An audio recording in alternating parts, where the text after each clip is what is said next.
bien passé. Il est évidemment bien trop tôt, a indiqué le président de la République, pour crier victoire, mais il a souhaité souligner que la voie suivie était bonne. Il a indiqué qu'il nous fallait, tout en mettant de manière efficace en œuvre ce déconfinement, nous devions nous préparer à 3 échéances. La première est celle du mois de mai, comme le Premier ministre avait eu d'ores et déjà l'occasion de l'indiquer, puisque en fonction de l'évolution de l'épidémie, le déconfinement pourra franchir pour le mois de juin une nouvelle étape après le week-end de la Pentecôte. Cette étape pourra évidemment être différenciée suivant les territoires et suivant les indicateurs sanitaires sur lesquels nous communiquerons de manière transparente. Il a évoqué une seconde échéance, celle de la saison estivale, qui pose des questions spécifiques en matière de déplacement sur le territoire national et à l'étranger. Et il a indiqué que cette question devait faire l'objet d'une nécessaire coordination européenne. Le président de la République a enfin évoqué une troisième échéance, celle possible, mais incertaine, d'un reconfinement si la situation devrait se dégrader. Il a invité le gouvernement, évidemment, à s'armer dans cette perspective. Voilà ce que je pouvais vous dire de l'introduction du président de la République. Et je vous propose maintenant de passer aux différents éléments qui ont été vus lors de ce Conseil des ministres. Nous avons adopté d'abord une série de 11 projets de loi qui ratifient diverses ordonnances qui ont été présentées dans les semaines précédentes pour faire face à l'épidémie de Covid-19. J'ai eu l'occasion de vous les présenter ces dernières semaines et donc je vous renvoie au communiqué de presse qui sera diffusé par l'Élysée à l'issue de cette conférence de presse. Le Conseil des ministres a également examiné 4 nouvelles ordonnances qui portent le total des ordonnances prises dans le cadre de la crise du Covid-19 à 54, qui ont pour point commun, au fond, d'adopter des délais ou des dispositifs transitoires qui étaient initialement corrélés à la durée initiale de l'état d'urgence sanitaire, lequel, je vous le rappelle, était prorogé jusqu'au 10 juillet prochain. C'est donc la ministre de la Justice, garde des Sceaux, Nicole Belloubet, le ministre de la Santé et des Solidarités, Olivier Véran, la ministre de la Cohésion des Territoires, Jacqueline Gourault, ainsi que Gérald Darmanin, qui ont été amenés à présenter ces différentes ordonnances qui sont essentiellement des ordonnances techniques. Le Premier ministre, pour sa part, a présenté une communication qui souhaite marquer la reconnaissance de la nation à l'égard de tous ceux et toutes celles qui se sont dévoués et continuent aujourd'hui encore de se dévouer pendant cette période inédite d'épidémie de Covid-19. Il s'agit, au fond, à travers ces marques de reconnaissance, de remercier bien entendu le personnel soignant engagé, mais aussi à leur côté tous ceux qui se sont investis et s'investissent encore au quotidien. Les personnels des administrations, des services publics, les salariés des entreprises, des commerces, les bénévoles, au fond, tous ceux qui ont contribué dans les semaines passées et contribuent encore à la poursuite des activités de première nécessité. Vous le savez, le président de la République, dans son discours à Mulhouse, le 25 mars dernier, a pris l'engagement très fort, je cite, qu'à l'issue de la crise, un plan massif d'investissement et de revalorisation de l'ensemble des carrières soit construit pour notre hôpital. Sans attendre, il a demandé au gouvernement d'apporter une réponse, je cite là encore une fois, claire et forte de court terme pour l'ensemble des personnels soignants comme pour l'ensemble des fonctionnaires mobilisés. C'est ce à quoi s'est attelé le gouvernement à travers un système de primes qui a été annoncé et qui va se mettre en place dans les semaines à venir. Elle concerne, je vous le rappelle, les personnels des hôpitaux et des établissements médico-sociaux, les personnels des établissements accueillant des personnes handicapées lorsque l'assurance maladie contribue à leur financement, mais également les fonctionnaires d'État et les fonctionnaires territoriaux qui ont été mobilisés face à un surcroît d'activité pendant la période de l'état d'urgence sanitaire. Et vous le savez, nous travaillons également à une prime pour le reste du secteur médico-social et du secteur social, notamment dans l'hébergement d'urgence qui sera détaillé prochainement. Les salariés du privé, je vous le rappelle également, ont pu bénéficier d'un élargissement des critères de la prime exceptionnelle de pouvoir d'achat afin qu'elle leur soit versée dans cette période particulière que nous sommes en train de vivre. Parallèlement, et parce que le président de la République a souhaité une reconnaissance qui soit également symbolique de la nation tout entière envers ceux qui se sont mobilisés dans cette épidémie et continuent à le faire, le Conseil des ministres a donc décidé 2 choses. La première, le regroupement des promotions civiles des 2 ordres nationaux que sont la Légion d'honneur et l'Ordre national du mérite, qui sont traditionnellement publiés le 14 juillet et le 15 mai et qui seront regroupés en une promotion unique publiée le 1er janvier 2021. Les propositions pour chacune de ces décorations comprendront de toute évidence une part importante de personnes ayant contribué à la lutte contre le virus, à tous les niveaux et dans tous les domaines d'activité, dans le soin des malades, le dépistage, la recherche, le soutien de notre système de santé, la fabrication des produits de santé et de protection, la protection des plus fragiles, la poursuite d'une activité professionnelle et bénévole pour assurer le fonctionnement des services indispensables. Les propositions relatives au personnel militaire d'active et de réserve seront également reportées et publiées regroupées au mois d'octobre. Par ailleurs, une médaille de l'engagement face aux épidémies sera réactivée afin de récompenser les personnes qui se sont dévouées pendant la crise du Covid-19. Cette médaille, qui avait été créée à l'occasion de l'épidémie de choléra qui avait frappé notre pays en 1884 et instituée par un décret du 31 mars 1985, pourra récompenser ceux qui se sont particulièrement dévoués pendant les périodes de maladies épidémiques. Elle pourra être décernée à titre individuel ou collectif et fera l'objet prochainement d'un décret qui la réactualisera. Le président de la République souhaite enfin que la fête nationale soit une occasion supplémentaire de manifester l'hommage et la reconnaissance de la nation à tous ceux qui se sont engagés dans la lutte contre le Covid-19. Voilà en quelques mots résumés ce que je pouvais vous dire du Conseil des ministres et je suis évidemment à votre disposition pour répondre à toutes vos questions. Bonjour, Loïc Signor pour CNews, je représente mes consoeurs et mes confrères. Pas mal de questions sur les masques. Pour commencer, question d'RTL, diriez-vous que la pénurie de masques en France est aujourd'hui derrière nous? Question de CNews et d'RFI, une question sur l'obligation du port du masque dans l'espace public. Est-ce que c'est envisagé en cas de reprise épidémique? Plusieurs élus de très grandes villes le demandent. Le gouvernement estime-t-il toujours que ce n'est pas nécessaire dans le cadre du déconfinement? Et enfin, les parcs et les jardins vont-ils rester fermés à Paris? Alors, plusieurs réponses. D'abord, sur la question des parcs et jardins, vous le savez, Paris est situé en zone rouge. Lors de sa conférence de presse, le Premier ministre et les ministres qui l'accompagnaient avaient souligné l'attention particulière que nous devions avoir dans deux régions françaises. D'abord pour le département de Mayotte, qui nous a conduit à ne pas opérer le déconfinement de manière immédiate, mais également dans la région parisienne, dans toute l'Île-de-France, car nous avions là une situation particulière avec une région très densément peuplée et beaucoup d'interactions sociales potentielles. Dans ce cadre, nous avons considéré que l'ouverture des parcs et jardins, et c'est ce que le ministre de la Santé a rappelé hier, était inopportune compte tenu de la vivacité de la circulation du virus à Paris et dans la région Île-de-France. Et nous ne sommes pas revenus sur cette décision. Concernant les masques, vous le savez, depuis le début de la crise, le gouvernement s'est attaché à augmenter très fortement la production de masques en France, mais également à multiplier les importations, en particulier en provenance de la Chine.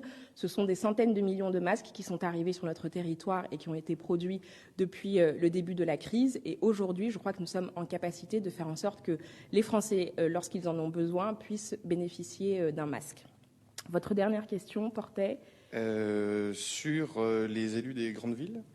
Oui, pardon, sur le port du masque. La doctrine que nous avons établie et qui a évolué en fonction du consensus scientifique nous a conduit à considérer que le port du masque devait être recommandé en complément, et je le dis bien, en complément des autres gestes barrières qui doivent perdurer, en complément de la distanciation physique, ce fameux mètre de protection que nous devons avoir vis-à-vis de nos entourages dans notre vie sociale.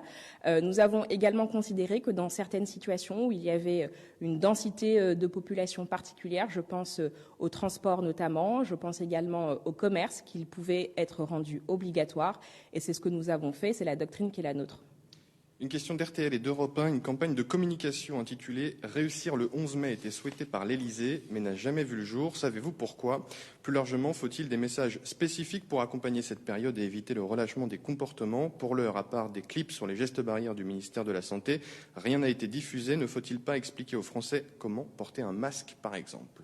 Alors, je vous le confirme, nous avions effectivement réfléchi à la pertinence d'avoir une campagne de communication institutionnelle globale afin de mobiliser les Français dans ce moment de déconfinement. Il nous est apparu, compte tenu de l'incertitude qui pèse encore aujourd'hui sur l'évolution de l'épidémie, qu'il n'était pas pertinent de retenir ce choix. Et nous avons donc souhaité mettre en œuvre une communication qui soit plus pratico-pratique, plus servicielle en quelque sorte. C'est ce à quoi le service d'information du gouvernement, en soutien de différents ministères, s'est attelé. Et vous verrez se déployer dans les jours à venir une communication Évidemment, rappelant les gestes barrières, l'attitude à tenir en cas d'apparition de symptômes pour permettre le tracing et l'isolement des personnes testées positives au Covid+.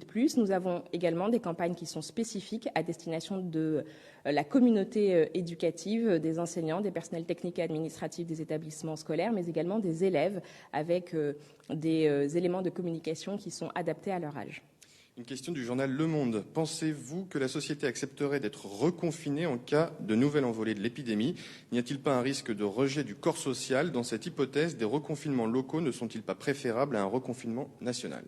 Je crois que ce qui doit nous guider en toutes circonstances, ce sont évidemment les indicateurs sanitaires.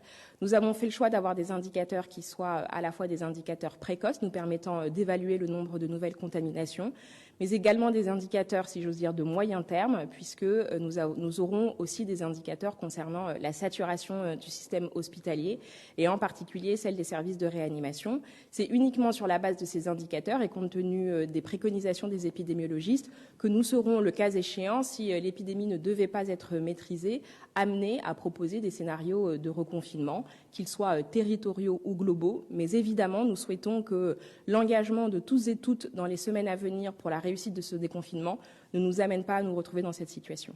Deux questions de CNews et d'Europe 1. Vous avez mis en avant le triptyque protéger, tester, isoler.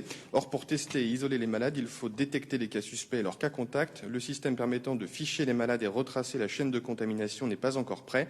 Les brigades permettant de retrouver les cas contacts non plus. Comment expliquez-vous ce retard? Quand ces outils seront-ils efficaces à 100%? Et la deuxième question, le président de la République avait annoncé des résultats pour l'étude Discovery au 14 mai. C'est demain. Faut-il s'attendre à des annonces demain?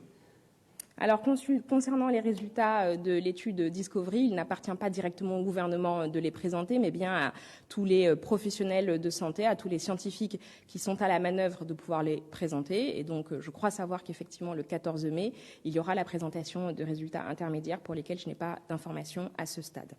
Concernant, rappelez-moi. Oui, pardon. Sur le sujet de la mise en place d'une organisation permettant de détecter les personnes qui sont symptomatiques, de les tester puis de les isoler. Vous avez pu constater ces derniers jours que la presse s'est fait l'écho d'un certain nombre de clusters qui ont été détectés. C'était au fond la mise en pratique de manière un peu anticipée de cette organisation que nous aurons. Nous sommes aujourd'hui prêts. Les brigades sanitaires qui auront vocation dans les caisses primaires d'assurance maladie sont d'ores et déjà mobilisées et ce dispositif se déploiera en tant que de besoin au fur et à mesure des jours lorsque nous aurons des personnes qui se présenteront et porteront des symptômes qui peuvent nous faire penser à la maladie Covid-19. Donc nous sommes prêts et évidemment extrêmement mobilisés pour la réussite de ce triptyque protéger, tester et isoler. J'ajoute une question de l'AFP sur votre propos liminaire concernant le 14 juillet. Quels détails avez-vous? Sous quelle forme aura lieu cette fête nationale? Alors, je n'ai pas encore de détails puisque, vous le savez, le 14 juillet se tient durant la période estivale. Il nous reviendra donc, en fonction de l'évolution de la situation sanitaire, de déterminer comment est-ce que la fête nationale pourra être organisée. Je n'ai du coup, à ce stade, pas d'informations à vous donner. Question de TF1 LCI. Le président a-t-il évoqué la question du don de jours de congé pour les soignants? Quel est le calendrier de la mise en œuvre de cette idée à laquelle la ministre du Travail s'est dite favorable? Oui, je vous confirme effectivement que le gouvernement est favorable à ce sujet qui a été porté par les députés de la majorité. Le président ne l'a pas évoqué ce matin en Conseil des ministres. Question du Parisien. Est-ce que quelqu'un au gouvernement travaille à organiser la rentrée de septembre à l'école? Parce qu'on sait faire des gestes barrières avec 10% des élèves, mais comment faire avec 100% de cela? Il va sans dire évidemment que les services du ministère de l'Éducation nationale sont mobilisés autour de Jean-Michel Blanquer, déjà pour réussir cette reprise si particulière dans la période que nous sommes en train de vivre. Vous avez pu le constater, malgré les oiseaux de mauvais augure. Nous avons aujourd'hui plus de 90% des communes qui ouvrent au moins une école, ce qui représente 80 à 85% des écoles qui sont ouvertes pour accueillir, certes, un nombre limité d'élèves, de l'ordre de 20%, soit 1,5 million d'élèves dans la semaine qui s'ouvre. Nous espérons évidemment que nous puissions faire en sorte que le maximum d'élèves même la totalité des élèves à l'école primaire puissent avoir repris contact dans le courant du mois de mai et au début du mois de juin avec l'école, parce que nous considérons que c'est un élément indispensable de leur réussite éducative, évidemment, mais également de leur développement social, psychologique, et c'est la raison pour laquelle nous avons souhaité cette réouverture des écoles. Vous le savez également, le ministère de l'Éducation nationale est toujours en anticipation pour la rentrée prochaine, comme pour toutes les rentrées, et donc nous avons évidemment un travail qui vise à organiser les choses, mais vous le savez aussi, nous n'avons pas à ce stade de projection sur ce que sera la situation épidémique, et donc nous serons évidemment amenés à prendre ces situations épidémiques en compte pour déterminer les conditions dans lesquelles la prochaine rentrée pourra se faire. Question de France Inter. Est-ce que la piste ouverte par certains d'un jour férié ou de jours de vacances en moins a été évoquée par le président de la République comme piste à creuser pour l'après-crise ? Au Conseil des ministres, le président de la République n'a pas évoqué cela.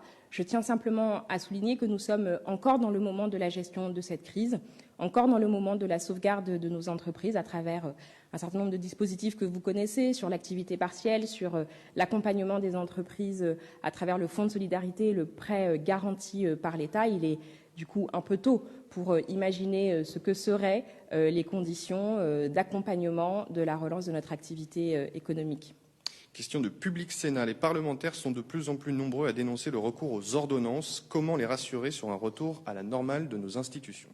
Nous avons, depuis le début de cette crise, du côté de l'exécutif, souhaité que le Parlement puisse fonctionner, évidemment dans les meilleures conditions de sécurité sanitaire. Il appartient en cela aux présidents des deux assemblées de décider pour chacune de leurs assemblées de ces mesures de protection sanitaire. Nous avons aussi tout fait pour que, dans la gestion de cette épidémie, le Parlement soit associé. Cela s'est traduit notamment par le fait que, dans la loi d'état d'urgence sanitaire, nous avons inscrit des comptes rendus réguliers de l'activité du gouvernement et de l'exécutif vis-à-vis des deux assemblées, que ce soit le Sénat ou l'Assemblée nationale. Nous avons également été systématiquement présents lorsque des demandes d'audition étaient formulées soit par la mission d'information de l'Assemblée nationale, soit par les commissions permanentes du Sénat. Et nous avons aussi souhaité que, sur un élément important tel que le déconfinement, un débat puis un vote puisse avoir lieu à l'Assemblée nationale et au Sénat. C'est donc la preuve que l'exécutif est extrêmement soucieux de la poursuite de l'activité démocratique de notre pays et évidemment de l'association de l'ensemble des parlementaires à la gestion de la crise que nous vivons actuellement. Et donc, je crois que ces craintes peuvent être levées. Concernant l'utilisation et le recours à différentes ordonnances, vous imaginez bien que dans un temps extrêmement restreint où des décisions de gestion de crise rapides doivent être prises, nous ayons eu recours au système des ordonnances. Il y a eu de nombreuses ordonnances, je crois que c'est 54 depuis le début de la crise qui ont été prises en application de la loi d'état d'urgence sanitaire, avec systématiquement, évidemment, un dialogue. Et vous le savez, le système des ordonnances conduit à ce qu'il y ait une discussion au moment de la présentation de l'ordonnance, lorsque le gouvernement demande à pouvoir être habilité à légiférer par ordonnance, mais aussi il y a systématiquement des projets de loi de ratification des ordonnances une fois qu'elles ont été rédigées, ce qui, à plusieurs reprises, permet d'associer le Parlement au contenu de ces ordonnances. Question de l'AFP. Une vague de licenciements se prépare après cette période tampon de chômage partiel massif. Avez-vous des prévisions sur l'ampleur de cette vague à venir ? Muriel Pénicaud a annoncé une réduction du paiement par l'État du chômage partiel dès juin. Pouvez-vous donner des précisions sur ce sujet ? Des experts comme Raymond Soubi suggèrent de modifier les règles des plans sociaux pour adoucir ce mouvement qui s'annonce brutal. Est-ce que c'est à l'étude ? Alors, il y a évidemment beaucoup de discussions autour de la manière dont nous devons organiser à la fois le soutien à l'économie. Ce soutien, je vous le rappelle, a été particulièrement massif et la France a sans doute été dans le monde l'un des pays qui a déployé le plan le plus massif en direction à la fois des travailleurs à travers l'activité partielle, mais également à travers le soutien direct aux entreprises. Notre objectif, il est que ce soutien soit au fond le premier pas de notre relance économique, parce que tous les emplois que vous pouvez préserver dans la période actuelle sont autant d'emplois que autant de chômeurs qui n'existeront pas dans la période à venir. Il est aujourd'hui trop tôt pour déterminer l'ampleur de l'impact de cette crise économique sur l'activité en France, pas plus qu'il n'est possible aujourd'hui de déterminer quel serait le nombre de défaillances d'entreprises ou, le cas échéant, de chômeurs qui pourraient advenir. Mais sachez que le gouvernement est particulièrement mobilisé. et que nous aurons des discussions évidemment avec les partenaires sociaux, que ce soit les organisations syndicales ou les représentants du patronat, pour regarder comment de manière progressive nous pouvons partager l'effort, notamment sur l'activité partielle, entre l'État, les entreprises et l'UNEDIC. Deux questions de RMC sur l'hôpital. Le président avait promis de recevoir les membres du collectif Interhôpitaux. Ces derniers sont toujours sans retour de l'Élysée. Cette rencontre est-elle reprogrammée? Si oui, quand et dans quel cadre? Par ailleurs, les salariés des hôpitaux publics s'interrogent sur le versement de la prime promise par le président et le gouvernement. Savez-vous à quelle date cette prime sera versée? Alors, concernant la prime aux soignants et aux personnels non médicaux dans les hôpitaux, le décret est sur le point d'être signé. Donc, le versement de cette prime pourra intervenir dans les semaines à venir. Je ne peux pas vous dire à ce stade si ce sera sur les payes du mois de mai ou les payes du mois de juin, mais le travail est bien engagé de ce point de vue-là. Concernant la rencontre avec le collectif Interhôpitaux, n'étant pas membre du cabinet du président de la République, je ne peux pas vous apporter de réponse sur son agenda. Plusieurs questions sur les frontières, et notamment la frontière franco-allemande de Bloomberg, Reuters, la presse allemande et BFM TV. Pouvez-vous confirmer l'information selon laquelle la frontière franco-allemande va rouvrir dans des conditions normales, donc sans contrôle, et à quelle échéance? D'après la ZDF, les Allemands veulent rouvrir, mais les Français freinent. Pourquoi? Alors, je n'ai pas d'informations à ce stade concernant la réouverture des frontières. Vous le savez, l'ensemble des pays européens, de manière coordonnée, ont pris des mesures concernant la fermeture de l'espace Schengen aux personnes venant de l'extérieur. Il y a également des mesures de réciprocité qui sont prises entre les pays frontaliers. C'est le cas de la France avec les pays frontaliers qui l'entourent, en particulier avec l'Allemagne, ce qui permet notamment de permettre la poursuite du travail de nos travailleurs frontaliers qui vont d'une partie et de l'autre de la frontière. Et à ce stade, il n'y a pas d'évolution prévue. Mais vous le savez, la Commission européenne doit aussi se réunir, je crois, à partir d'aujourd'hui ou de demain, pour discuter d'une coordination à l'échelle européenne sur le sujet des frontières. Dans la prolongation de cette question, Reuters demande, le Sun évoquait hier la mise en place d'un Safe Corridor pour les déplacements entre la Grande-Bretagne et la France pour les vacances d'été. Est-ce que cette piste est envisagée et si oui, quelle forme cela prendra?